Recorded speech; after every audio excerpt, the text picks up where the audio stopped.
Bom dia para você de casa que está assistindo, meu doutor. Hoje vamos conversar sobre uma condição que pode ser silenciosa, mas muito perigosa, a trombose venosa profunda. Essa condição pode acontecer com qualquer pessoa em qualquer idade. Não vou me alongar muito nesse começo, porque hoje estamos com um especialista nesse assunto, o cirurgião vascular Dr. Eduardo Daroldi. Se durante o programa surgir alguma dúvida, é só apontar a câmera do celular para o QR Code na tela e enviar a sua questão. Fica aí que a gente já volta. Fatores como o uso de anticoncepcionais e a reposição hormonal também pode ser um agente influenciador no surgimento da trombose, especialmente mulheres. É por isso que hoje, mais do que nunca, precisamos entender como prevenir, identificar e tratar essa condição. Para aprofundar melhor esse assunto, temos o prazer de receber o Dr. Eduardo, ele que é cirurgião vascular com vasta experiência e formação no Instituto Dante Pazzanella em São Paulo. É especialista em cirurgia vascular, ecodoppler vascular e angiorradiologia e atua nos principais hospitais aqui de Brasília, além de ser sócio e cofundador da clínica Vercor Especialidades. Dr. Eduardo, seja bem-vindo ao nosso programa, meu doutor. Obrigado pelo convite. Vamos conversar um pouquinho aqui sobre alguns assuntos. Esse assunto que muita gente tem muito medo, né? Eu sempre falo com meus pacientes que algumas doenças, a informação salva ele. Então, vamos tentar ver se a gente consegue melhorar mais essa informação. E o termo trombose é meio estigmatizante, né? Exato. Fulano teve uma trombose e você não sabe. Acha assim, foi na cabeça, tá? Exato. Toda, né? Associa mais aos acidentes vasculares cerebrais, né? Uhum. Que é uma doença grave, mas tem também as suas peculiaridades, não tão graves assim, e que são comuns, né? Uhum. Bem, Eduardo, o que é exatamente trombose venosa profunda e como ela se desenvolve no corpo? A trombose nada mais é do que uma obstrução, né? Formou um coágulo e entupiu, obstruiu o vaso naquela região. E aí vai dificultar toda aquela circulação da região.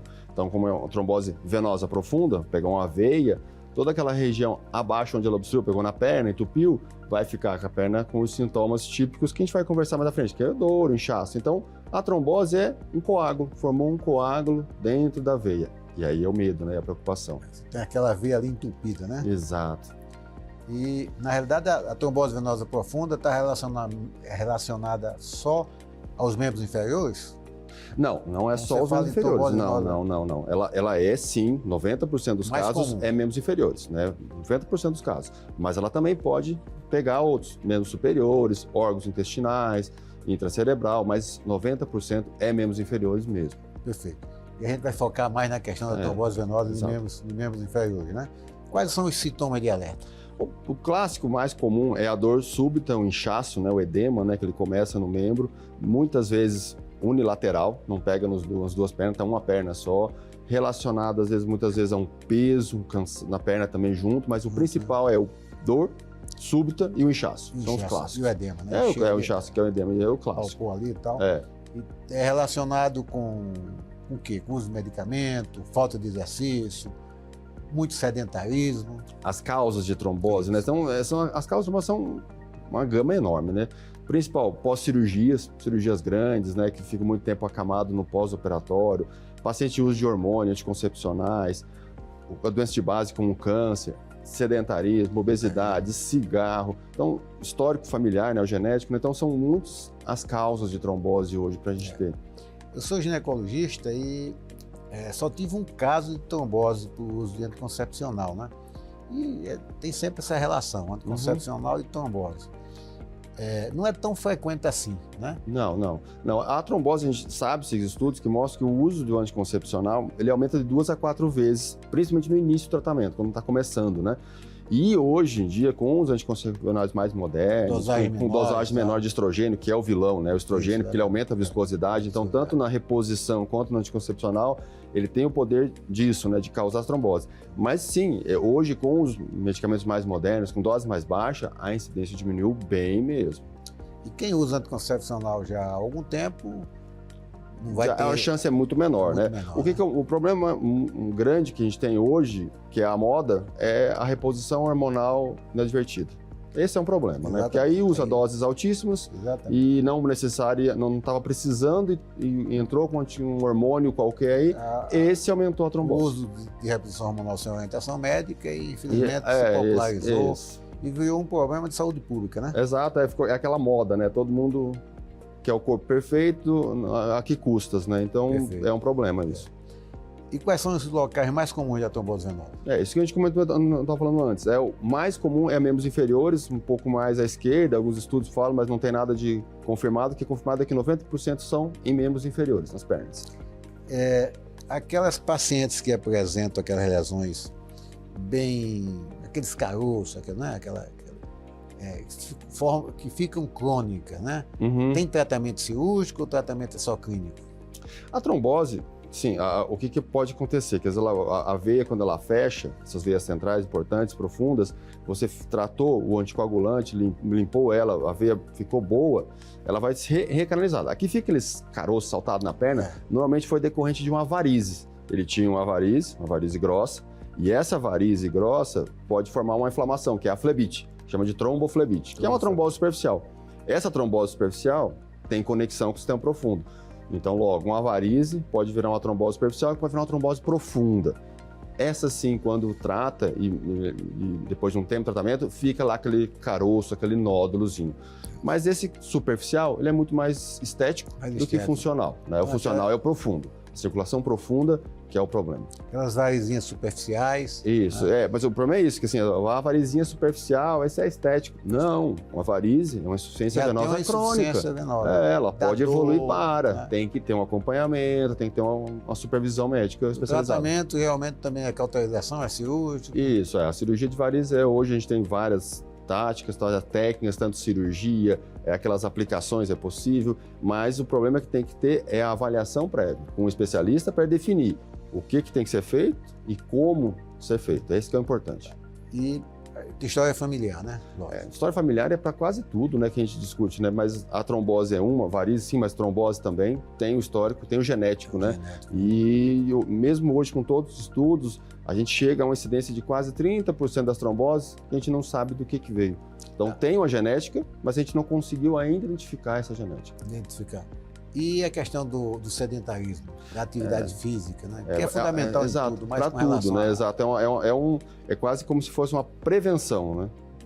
Fazer atividade física, manter o controle do peso, a hidratação adequada, tudo isso para a trombose é fundamental. Então, o paciente que ele é sedentário, que ele não faz atividade física, é lógico que ele vai ser obeso, a chance dele ter uma trombose é muito maior. Mas não é um fator, né? Eu brinco com meus pacientes, assim, trombose, você ter trombose, muitas vezes é igual acidente aéreo. Não é uma causa que derruba um avião. A trombose também, muitas vezes, é mais de um fator que levou, né? Então, associações de fatores de risco é o problema, né? E você falou em acidentes aéreos, a gente lembra que a questão do muito tempo sentado e viagens aéreas, tal, como é que é o risco? O risco aumenta, né? Viagens aéreas, principalmente viagens internacionais, né? Acima de 6 a 8 horas, é correlacionado que tem um aumento, não é alto, esses números, assim, alguns estudos conflitam, chegam de 5 a 5 casos em cada 1.000, 2.000, então é um número que não é tão alto. O que é o problema maior do aéreo? É a viagem longa, ficou sentado na janela, bebeu álcool durante ou antes, não tomou água, usou uma roupa apertada, então quer dizer, somou fatores de risco. Então, se ele não tiver uma associação de fatores de risco, a incidência de você ter uma viagem aérea longa de 8 horas é uma média aí de no máximo 2 vezes a incidência que aumenta. Mas a viagem de carro também tem esse. É igual, né? Que o carro é difícil você ficar. Chama muita atenção a viagem de avião, né? Porque não pode parar. Exato, o carro é difícil a gente fazer uma viagem aí de 8 horas sem parar um carro, né? Mas é muito tem um pessoal que gosta de sair, sai de manhã, só para à noite. É o risco igual, ficou parado. Se você tem varizes, já teve acidentes, tem que ter cuidado. Porque eu tenho histórico de câncer, tenho um histórico familiar. Vou pegar uma viagem dessas longas, vou ficar na frente do meu computador 12 horas no trabalho, sem parar lá, não levanto nem para ir no banheiro porque eu estou estressado, desesperado, estou na frente de uma televisão que eu não consigo levantar porque eu tenho que ficar deitado lá. Então, assim, ficou parado. O avião é porque você não tem opção. Não tem opção. Na verdade tem, né? Você pode tomar água, pode sair, levantar, você vai andar. É porque muitos não querem fazer isso. Até sente incômodo ali, né? Exato. Então, mas na atividade do dia a dia, você levanta, vai ali 10 minutos, volta 5 minutos. Não precisa 10 minutos, um minutinho ali, levantou. Você movimentou, já acabou. Já resolveu o problema. E a importância do fumo no desenvolvimento da trombose? O cigarro ele aumenta, ele é um dos fatores, né? Que ele aumenta o risco, não só de trombose, né? O cigarro ele ataca tudo, né? O nosso corpo. E ele é sim um dos fatores, porque aumenta muito a viscosidade sanguínea, né? E aumenta o risco de trombose. E no caso do diagnóstico das tromboses, quais são os principais exames complementares? Olha só, a trombose, para o diagnóstico dela, muitas vezes a gente já faz um exame clínico, né? O vascular já avaliando, você já consegue muitas vezes praticamente definir o diagnóstico só no exame. Muitas vezes, não sempre. Mas no mínimo direciona já um foco. E o principal exame hoje que a gente faz, que é para definir, é o ultrassom com Doppler. E muitas vezes a gente já fala, o ecodoppler vascular, ultrassom com Doppler, como definir, como locais que falam. Mas muitas vezes já fala na própria consulta. Muitos locais, a consulta vascular já tem o ultrassom, outros não, mas assim, quando consegue já fazer na hora, você tem o ultrassom na hora, você definiu. Então, o diagnóstico preciso mesmo é com ultrassom. Existem outros exames que a gente pode fazer também, exames de sangue, em alguns casos laboratoriais, e dependendo da região da trombose, a gente precisa de um exame mais elaborados, como seriam exames contrastados, né? Uma tomografia, por exemplo. Mas em membros inferiores, por exemplo, o padrão ouro hoje é ultrassom com Doppler. Mas com história familiar, você tem uma rotina, um protocolo de prevenção de fazer esses exames com uma certa rotina, ou só se tiver sintoma? Não, para você falar, esse é uma dúvida, muitos pacientes chegam lá com a gente, eu quero ver se eu tenho chance de ter trombose, eu tenho risco de trombose, existe algum exame? Não, o exame é o marcador genético, para você confirmar, mas o ultrassom ele vai te dar na hora. Agora você não tem. Mas o que é a importância da consulta com o vascular? A gente identificar os fatores de risco dele e tentar corrigir. Ele é um paciente que tem um histórico familiar e está obeso, está sedentário, não está fazendo atividade física, está fumando. Então, você tentar corrigir, orientar ele. Uma série de fatores ali que vai fazer com que você desenvolva a doença. Exatamente. E aí ficar nesse acompanhamento, que a gente chama do check-up, né? Fazer esses check-ups, essas avaliações, que são muito importantes para ele. Eu fiz clínica médica há muito tempo. E de vez em quando a gente chegava lá, tinha aquele quadro clássico, você não tinha dúvida, né? Edema, dor e tal. Mas às vezes chegava o paciente com aquela história de dor e tal, você ficava na dúvida, ecodoppler e tal. Né? Quando tem convênio é fácil, agora o problema é quando não tem, né? Por isso que assim, é uma doença de saúde pública mesmo, né? E com a dificuldade do diagnóstico, e aí se não consegue tratar, né? Então o risco da doença está implícito nisso. Porque você tratou precoce, fez o tratamento precoce, você diagnostica e a questão também importante é a capacidade ou incapacidade para o trabalho. A doença venosa profunda leva a incapacidade para o trabalho no quadro agudo. Quando você controla o quadro, tem algumas recomendações para determinadas atividades, alguma profissão, levantamento, agachamento, passar muito tempo sentado e tal. Vocês fazem restrição, dão recomendação para o paciente levar ali para o trabalho, levar para o patrão, para que ele tenha o conforto de não estar passando muito tempo sentado, porque dependendo da atividade ele não pode sair, né? E aí ele teria realmente uma recomendação médica para fazer essa saidinha de 1 minuto, 2 minutos para fazer exercício, para melhorar a irrigação. Isso, a trombose na fase aguda, lógico, nos primeiros 15, 30 dias ele não pode, ele tem que fazer repouso, depende da extensão dessa trombose, tem que ter uma limitação funcional importante, então é repouso em casa, testado de vez, no início. Posterior, terminou o tratamento, concluiu, ele tem uma chance maior de ter, ele trabalha muito sentado, a gente sempre recomenda né? Isso, em alguns casos é fazer o que chama de desvio de função. Nunca incapacitar ele, né? Só se for alguma coisa muito extrema, mas o normal não. É no máximo desvio de função e muitas vezes é simples uma orientação, né? Porque é impossível, são poucos os serviços que ele é obrigatório ficar naquela posição, daquele jeito, 8, 12 horas. A maioria não, ele consegue ter um pouco de liberdade. Nesse caso, dá uma recomendação, um relatório. Exato, e outra coisa que é sempre importante, o uso da meia elástica. O uso da meia é importante. É importantíssimo nesses casos, tanto no tratamento, a gente já usa, e para prevenção. Vamos voltar a falar sobre o uso de meia nesses casos. Chegamos ao final do primeiro bloco, vamos dar um intervalo e voltamos já. Esse assunto é importante. Vamos falar sobre as meias elásticas, que é fundamental aí, todo mundo conhece. No bloco anterior, falamos sobre o que é trombose venosa profunda e os principais fatores de risco. Agora vamos entender mais sobre o diagnóstico e o tratamento dessa condição, além das complicações que ela pode causar. Quer ter sua dúvida respondida? Envie sua pergunta. É só apontar a câmera do seu celular para o QR Code na tela. Eduardo, voltando aqui à nossa conversa, a gente estava falando sobre meia, né? Sobre tratamento tal, das varizes. Explica melhor para quem não está nos ouvindo essa questão de uso de meia, média compressão, leve. Quem é que recomenda? Se você chega no balcão da farmácia, pede a meia, o balconista já tem alguma orientação sobre isso? Porque tem muita distorção, né? Isso. Termina usando a meia, achando que está fazendo a prevenção, e na verdade está fazendo tudo errado. Exatamente. A meia tem sim a indicação, o tratamento é uma das modalidades de tratamento da trombose, é a meia. E a meia não só para tratar, ela previne, né? Você tem que proteger, ela te protege a circulação e previne não recorrência de uma trombose, que a incidência de trombose você tem uma recorrência pós-tratamento. A meia hoje, a recomendada clássica, é a média compressão, né? Para esses casos, quando teve trombose, uma prevenção de trombose. É uma meia que, teoricamente, só pode ser vendida com receituário médico. Ela não é livre escolha. A suave compressão, sim. A suave é liberada.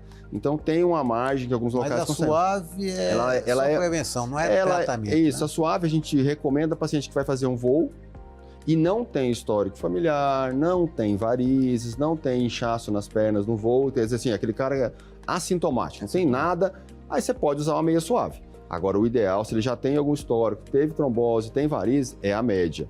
E a média, ela tem que ter uma prescrição médica, né? A média compressão tem que ter uma prescrição do vascular, que ele vai avaliar, porque existem as contraindicações da meia. Se ele tiver uma doença arterial, quer dizer, uma obstrução no fluxo, na circulação, se ele usar uma meia, ele está pondo em risco essa perna dele. Vai piorar, vai agravar. Ele pode ter um problema grave. Então, assim, é uma repercussão, tem que ter um receituário médico mesmo vascular, vai passar por uma avaliação do vascular, ele vai definir qual o tipo de meia e prescrever corretamente essa meia. Perfeito. E a duração? 24 horas? A meia, eu recomendo para meus pacientes, o dia todo, todo dia. Eu uso meia elástica. A gente fica muito tempo sentado, ou estou sentado no consultório, ou estou em pé operando. Então, a meia ajuda muito. Eu sinto um pouco de cansaço no pé final do dia, na perna. Com a meia, não. Então, o ideal é o dia todo, todo dia. Não para dormir. Você usa durante o dia, no momento que você está sentado ou em pé. Então, a hora que você vai deitar, não. Dormir à noite, aí é sem a meia. É fundamental usar E o ideal é isso. Assim, tem gente que chega no consultório lá, eu usei um dia, 2 dias, não adiantou nada, parei de usar. Não adianta, você precisa usar alguns dias para você ter uma recirculação, né? Então, o seu corpo se adaptar à meia e ter uma melhora da circulação. E melhora muito, muito, muito mesmo. E um hábito comum que as pessoas têm quando passam muito tempo em pé, tal, chegam em casa, colocam as pernas para cima, tal. Como é que é isso? Ajuda, porque o que é o problema? Isso é uma cultura popular, né? Tem a razão de ser. Não, porque assim, é hemodinâmica, né? A gente está com a perna para baixo, a nossa... Facilita ali o retorno venoso vai melhorar muito. É o Trendelenburg. Você deixar com a perna elevada. Só que é o que eu falo para meus pacientes, você tem as duas escolhas, ou você fica o dia todo com a perna para cima, ou fica com meia. O que é mais fácil? É muito mais fácil vestir a meia e executar o seu dia a dia normal, porque é a mesma função. A meia ela tem uma compressão mais intensa na região do tornozelo e ela vai regredindo essa pressão gradual para vencer a bomba hidrostática da gravidade. Então ela vai vencendo isso. Então essa é a função da meia. Então ficar com a perna para cima vai ajudar? Com certeza vai. Mas não é só isso, você não consegue ficar o dia todo. Você ficou meia hora lá, ficou mais meia hora sentado, voltou os sintomas. Então não substitui o uso da meia. Não substitui de jeito nenhum. Porque esse é um hábito da população, né? Você assim, eu quero só ficar meia hora com a perna para cima. O problema é que tem muita gente que não consegue usar meia, ou por uma alergia, né? E lógico, também tem o que reclama que incomoda, que ela aperta, que ela esquenta, as mulheres principalmente porque não combina com nada da roupa dela. Mas o benefício que se tem usando a meia, quem tem muitos sintomas, a gente vê no consultório todo dia isso. Quem tem muita dor na perna, cansaço, ou teve trombose, está com a perna inchada, usou a meia, ele volta outra pessoa. E os casos que acontecem durante a gravidez? Tem paciente durante a gravidez apresenta trombose e tal. Após a gravidez, volta a se repetir ou é só um episódio ali da ação hormonal da própria gravidez? Na gravidez tem um risco, né? Porque tanto hormonal quanto a compressão, né? Se o outro vai comprimindo... O outro vai aumentando, vai comprimindo, comprime aumenta a pressão. Acaba as veias, né? Então dificulta a circulação, né? Então aumenta o risco de trombose também nessas mulheres. O pós...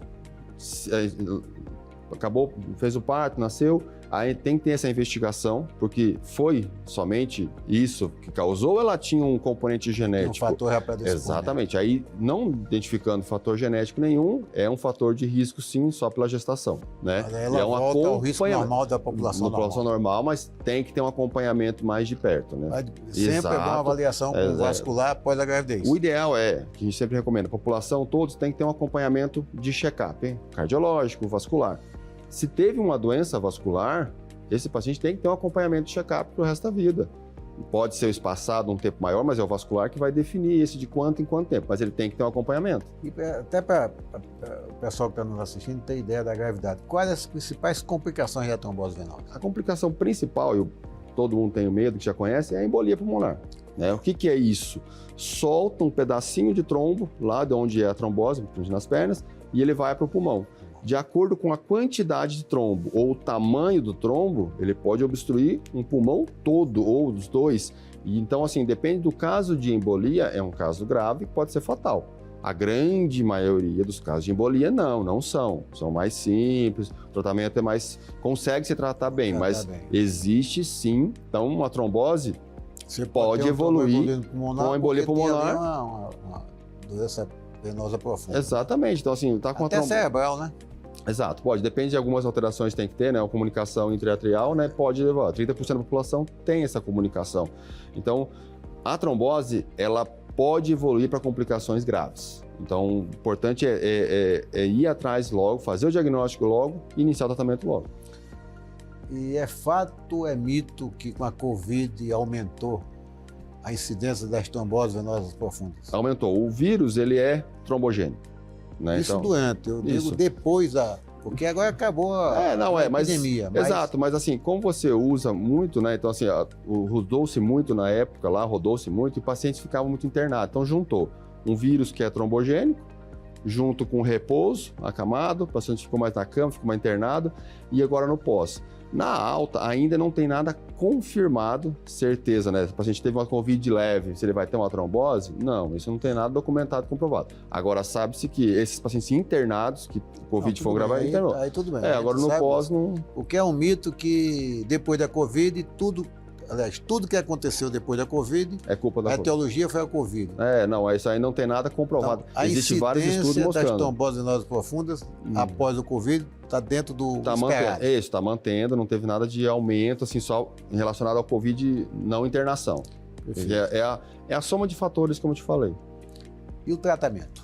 O tratamento hoje, inicialmente, fez o diagnóstico, hoje é um anticoagulante, né? Que é um remédio que a função dele não deixar essa trombose aumentar e dar tempo para o corpo absorver esse coágulo.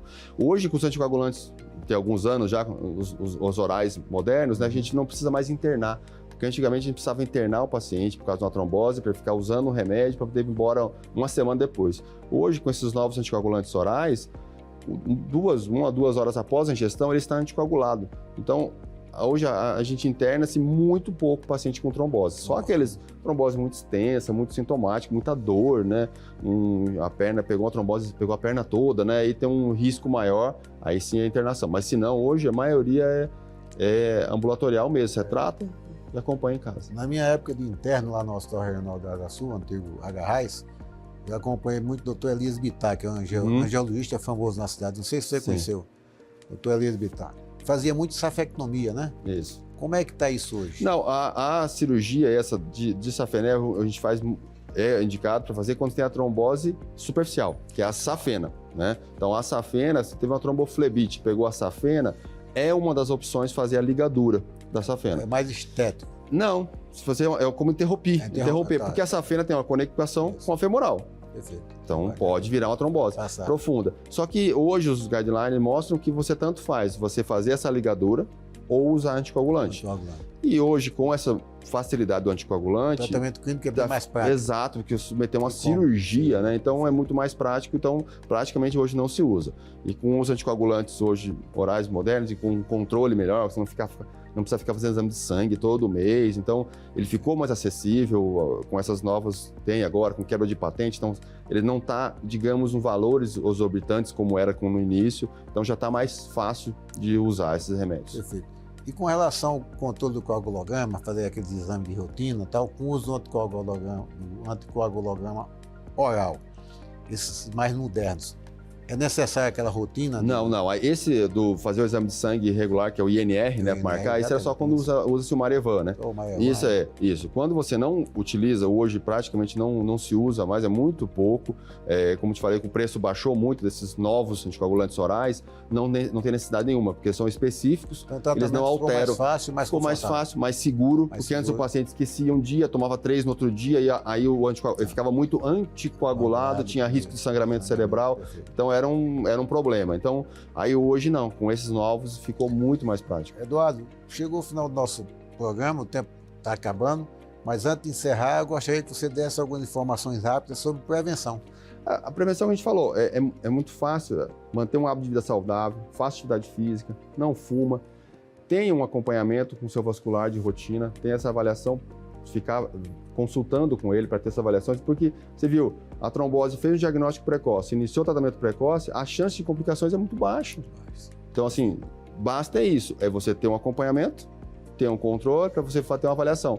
Ter um vascular, faça essas avaliações de controle com o seu vascular, que ele vai te acompanhar e te orientar muito melhor. Perfeito, Eduardo. Infelizmente o tempo acabou, agradecendo pela sua presença e sua participação no Meu Doutor, pelo seu conhecimento e experiência partilhado hoje.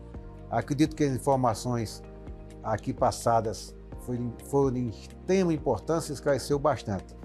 E você que está em casa, convidamos para no próximo domingo estar nos acompanhando na TV Brasília às 10h30 da manhã no Canal 6. Obrigado e até o próximo domingo.